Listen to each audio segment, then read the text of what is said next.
Good morning, જય માતાજી. તો ભાઈ કેમ છો બધા? મજામાં? તો ચાલો વરસાદે વ્લોગ સ્ટાર્ટ કર્યો છે આપણે. તમે તમે કાલ સાંજનો 8 વાગ્યાનો વરસાદ શરૂ છે. અત્યારે વાગ્યા 10, સવારના 10 વાગી ગયા. બીજા દિવસના રેનકોટ પહેરીને આપણે ક્યારના પલળવી છે. સવાર દીવ ના બે ભાઈ છત્રી લઈ લીધી છે અને આપણે ચાલુ વરસાદે ખેતરમાં આટા ભરવા જવાનું છે. હવે ના હું કાલે આપણે મકાઈ ને બધું આવ્યું ને, ત્યાં કેવો વરસાદ થયો છે અને કેટલું સેલું બેલું આવ્યું છે ને એ બધું જોવાનું છે. પાણી કેટલું ભરાણું એટલે તળાવમાં. હવે ગાડી લઈ લીધી છે, કાંઈ વાંધો ને આવો જવા દઈએ. હવે તો ભાઈ મકાઈમાં છે ને ખરેખરમાં પાણી ભરાઈ ગયું બધી, અને માર્ગમાં પાણી ભરેલું છે, આખા ખેતરમાં ભરેલું છે. અને આપણે મકાઈમાં જોવાનું છે. આપણે જે કાલ જે મકાઈ વાવી ને એમાં પાણી ભરાણું છે કે નહીં એ જોવાનું છે આપણે. જેમ કે જે કાલ વાવી ને તરત માથે વરસાદ થઈ ગયો એટલે મકાન છે ને ખરેખરમાં પાણી લાગી જાય. ઝાડને મકાન બધાને કાંઈ વાંધો નહીં. જોઈ ખરાબ કેવું થયું છે. કાલે તો માંડ રીંગણી નીકળી અને માંડ છે ને વાવ્યા થયું. ચાલુ વરસાદ રીંગણી કાઢી, ખેતી કરી અને વાવ્યું હતું. સવારમાં વરાવડા આવી ગયા એક બે, તો રીંગણી કાઢીને અને વાવી દીધું ફટાફટ. અને બપોર પછી દે આપ્યો ને ત્યાં વરસાદ શરૂ થઈ ગયો. કાલનો હજી એમના સતત વરસાદ શરૂ જ છે, બંધ જ નથી થયો. કાલનો રાતે બહુ એટલે બહુ આવ્યો, બહુ સારી એટલે સારી. એક બે રેડિયો આવી ગઈ હતી, ફળી એમ કે પાણી નહીં થમાતા એટલા. અને આપણે સેલામાં પાણી આવ્યું એવું લાગે છે. તો જોઈએ કેવું પાણી સેલામાં આવ્યું છે સારું, કારણ કે દેખાય છે અહીંથી કેટલું પાણી આવ્યું છે. તો તમને દેખાતું કદાચ હોય કે ન હોય, અને સેલામાં પાણી ખરેખર આવી ગયું છે. 2 મોટર શરૂ હોય ને એટલું પાણી આવ્યું છે.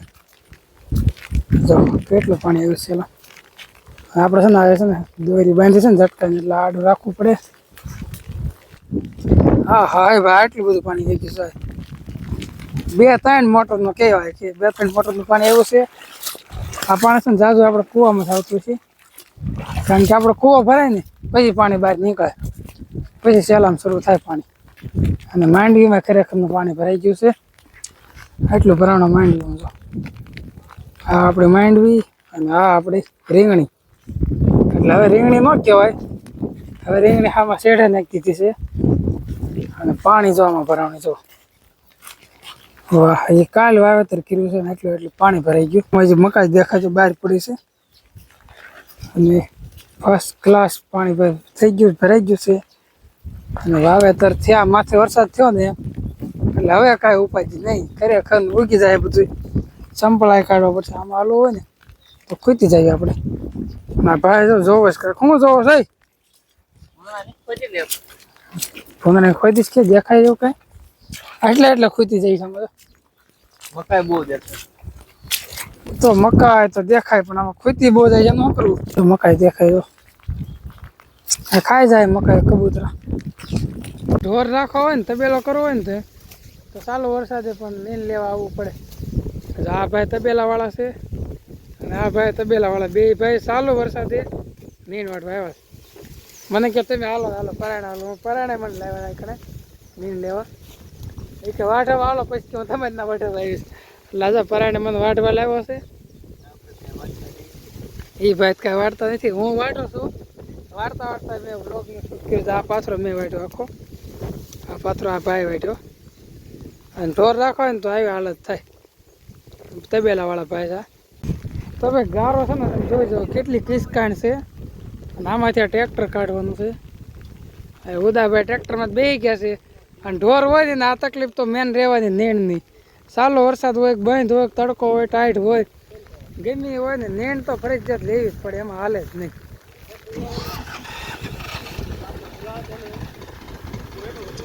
તો ટ્રેક્ટર શરૂ કરી દીધું છે ઉદાએ, આવવા દે હવે.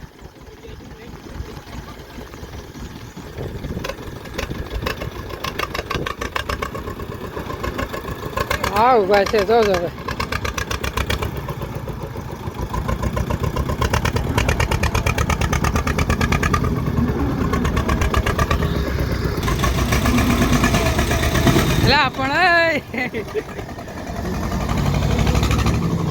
અત્યારે બ્લોગ સ્ટાર્ટ કરતી જશે ને દવણું કરવી છે. ઘઉંનું દવણું કરીને આ બાજુ લેશન હાલે છે. ભૌતિકભાઈ શું લખો છો? શું લખે છે? એકડા. જો આજ નિશાળે રજા છે એટલે એકડા લખે છે. આ રમત કરે છે ત્રણેય ભાઈ બેન. શું રમો છો? જો દિહાળીથી મહેનત કરો, કેમ કે આમાં એને ગણિતમાં છે ને એવું આવ્યું છે, દિહાળીથી બધું ચિત્ર બનાવવાના. એટલે મારે ચેતનભાઈ એ કરે છે ને. માનસું તું મારી બેનને બાકસ છે ને તો કાંઈ ન જોયું. મોઢામાં કાઢ નાખ. કીધું તું શું ખાસ? એટું પડી ગયું મોટા પાણી. મારે કીધું બેન ડાળિયા ખાય છે. અને જો મારે ચેતનભાઈ છે ને બે બેનું લખવા દીધું નથી. આપણે દવણું કરતા હતા ને મારે ભૌતિક પર લેસન કરવા આવી બે ગયા હતા, કેમ કે આજ રજા છે ને એટલે આજ મારે ભણાવવાના છે. એટલે બે જો મારી પાસે આવી બે ગયા છે લેસન કરવા. તો કાંઈ વાંધો નહીં, બપોર ચડી ગયા છે અને રાંધવાનું છે. મારે બેન રાંધવાનું શરૂ કરી દીધું. આપણે એટલા ઘઉં છે ને થેલીમાં ભરલી બે થેલીમાં, પછી આપણે રાંધવા જવાનું છે. પછી આ ચેતનભાઈને એકલા લેસન કરશે ને માનસીને પપ્પા ઢોર પાશે તો ને ચાલુ વરસાદે ઢોર પાય છે, કેમ કે સવારના તો આપણે ફરજામ પૂરતી થતા, અત્યારે પાણી પાવા બહાર કાઢવાના છે. એટલે એક પછી એક ઢોર પાણી પાવા બહાર કાઢે છે. તો ગાયું પાઈ દીધું એટલે પાડીને એવું નંચી વાસળીને એવું પાવાનું બાકી છે. એક પાડી તો અંદર જતી નથી, કેમ કે પહેલાંથી બહાર બાંધેલા ને એટલે એને અંદર જવું નથી ગમતું. તો કેવી બાર પીસ લંબાઈને તો મારો વરસાદ વરસી રહ્યો છે. આમ જો આપણે બધા વાસડું બધા ચાય બાંધી દીધા છે. એક પાડી છે, 3 વાસડું છે, એટલે 3 વાસળિયું છે. ને કાલ સાંજનો વરસાદ આમનો સતત શરૂ જ છે. અત્યારે બપોરના 2:30 વાગે આવ્યા, કેટલા 3 વાગી ગયા ને તોય હજી વરસાદ બંધ નથી થયો. કેટલી ઘણી વરે કોને ખબર, 24 કલાક જેવું થવા આવ્યું. સાંજ પડે એટલે 24 કલાક થઈ જાય વરસાદની. અત્યારે પવન એટલો છે, વરસાદ એટલો છે. પવન કેટલો સમજો, ઝાડવા કેટલા હાલે. આપણે બધા ઢોરને છે ને આમાં ફરજામ બાંધી દીધા છે. અને બે ગાઉ આવી બાંધી છે, બાકીના બધા ઢોર પણ બાંધી દીધા છે. વાસણ બધા કાગળ નીચે રાખ્યા છે. શું છે? બીજી રીલ ઉતરી રહ્યા છો. આ ચાલુ વરસાદે રીલ ઉતરાવે છે અને કોમેડી રીલ બનાવી છે. તો ચાલુ વરસાદે બે પલાળવી છે ચાલુ છે. અને વરસાદે આવ્યા છે. અમે જો ફૂલ એન્જોય કરીએ છીએ વરસાદની, કેમ કે એવી ગામડામાં એન્જોય કરીને મજા આવે. જો ખુલ્લું વાતાવરણ, કાંઈ ઘટે નહીં. કેમ કે રોજ તો પડામાં મોજ કરતા જ હોય ને. આજે આપણે એક ડાયલોગ અધૂરો આખો ને અડધૂરો ડાયલોગ. શાસ્ત્રોમાં આને સામ્રાજ્યનું હથિયાર કીધું છે એમ. એટલે કોને કીધું છે એ તમારે બધાને કોમેન્ટ કરવાની. ઇન્સ્ટામાં ફેસબુકમાં જઈને જોઈ આવવાનું. રીલ જોઈ આવવાની અને બધા કોમેન્ટ કરજો કે હવે કેવી કોમેડી રીલ બનાવી. એમ તમે ચાલુ વરસાદે પલાળી છે એવી. મારી જેમ વરસાદ રીલનું શૂટિંગનું કામકાજ શરૂ છે.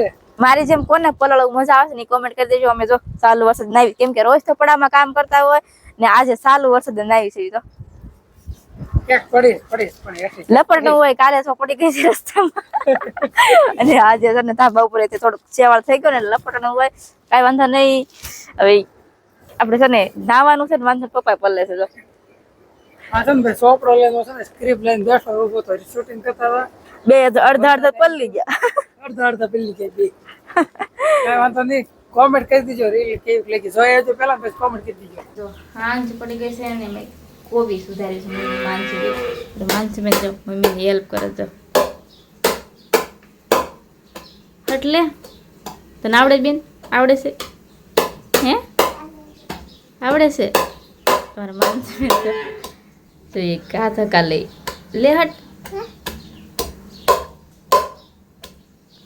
માનસુ બેન અમારી કોબી છે ને ખમણે છે, ગ્લાસ લઈને કાપે છે. પેલા મોટી મોટી કટિંગ કરી નાખી હતી. બકાલો લઈ લીધું ને ટમેટા તો અડધા બેન ખાઈ ગયા. મારે માનસુ છે ને ટમેટા બહુ ભાવે. બેને મારે કટિંગ કરવા માંડ્યા છે ને. આપણે ભાત વઘારી નાખ્યા છે. અહીંયા મસ્ત મજાના સડી ગયા છે. ગેસ બંધ કરી દઈ, હલાવી નાખી. મસ્ત મજાના ભાત તૈયાર થઈ ગયા છે ગરમા ગરમ. ચાલો આપણે હલાવી નાખીએ વાળું શાક બનાવવાનું. બસ લો થઈ ગયું કટિંગ. હલો ઊભી થઈ જાવે. બસ લો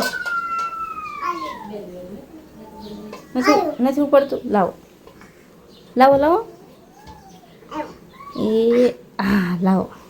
હાલો જવા દો રમવા. હવે રમવા વ્યા જાઓ. તો ગ્લાસ ધોવાનો હોય બેન ને, ધોઈને મૂકવાનો. બહાર જાવ તો ધોવા, બહાર જાવ તો ધોવા. મારે માનસુબેનને બધી ખબર પડે. દાળ મૂકી દીધું ને શાક બનાવવાનું છે એટલે બધું મસ્ત મજાનું મસાલું લઈ લીધું છે હવે શાક બનાવી નાખ્યું